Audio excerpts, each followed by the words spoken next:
golowooza yembere yakusisinkana. So if you think about a situation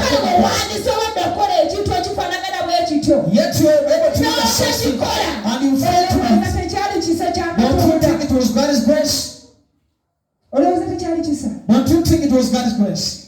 The devil can whisper. The devil can bring things imaginations. Can whisper things. But we thank God because he has not allowed the devil, the whispers to destroy us. We'll be outside.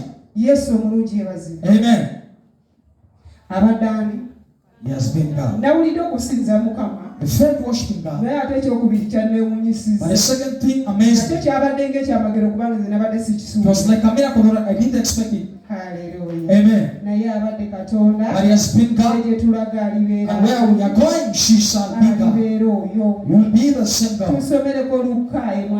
We can read from Luke chapter 1 verse 30.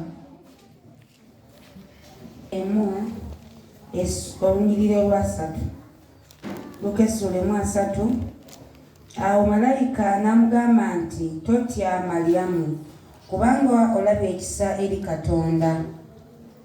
3 Era laba oliba olubuto olizaala omwana ow'obulenzi olimutuuma erinnya Yesu.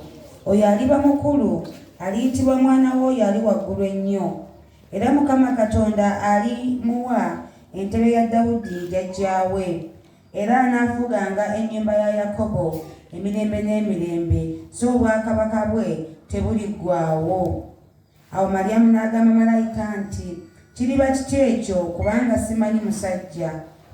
Ne malayika n'addamu n'amugamba nti Omwoyo Omutukuvu alikujjira n'amaanyi g'oyo ali waggulu ennyo galikusiikiriza, era ekyo ekirizaalibwa kyekiriva kiyitibwa ekitukuvu, Omwana wa Katonda. Laba Elizabeth muganda wo Yesu omulungi yebazibwe. Hallelujah. Amen. Hello. Nebasirika. Hello.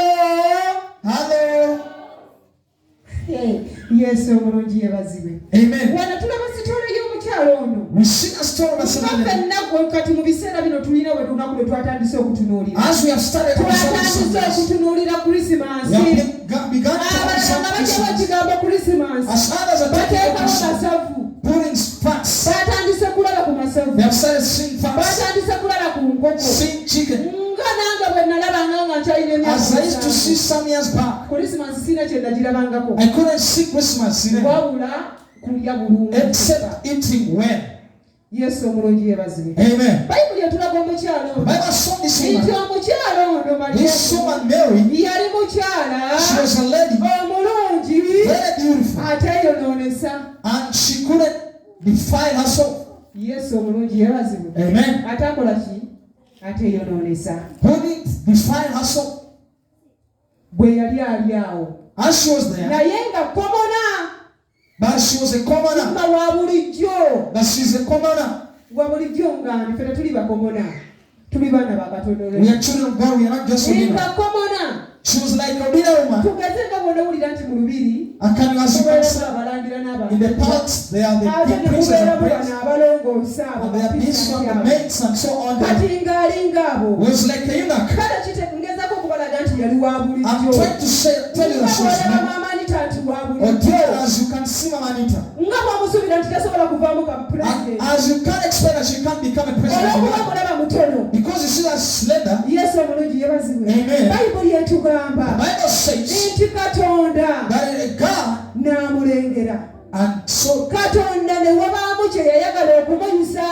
God wanted her to bring something out through her. Yes, amen. Why did God want to take something from her? Was looking for someone like her. Who shall not bring arguments. Who did not defile us. So the one who kept my thing is mine. Hallelujah. Amen.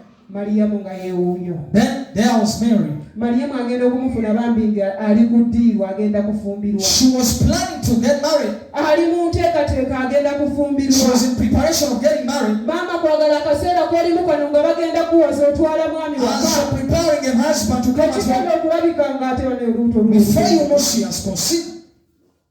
Yesu omulungi yeebazibwa. Amen. Naye ne bamalayika ajja amugamba. Then the angel came and said, yamugamba ebigambo. Say this one. Katonda byamutumye. What God has said. Amutegeeza ku mawulire. Telling him nti ogenda kubeera olubuto. Era ogenda kuzaala omwana ow'obuki ow'obulenzi. Mariyamu teyakitegeera. Nga naye bw'otayinza kitegeera. Kubanga tabirabangako. Takiwulirangako.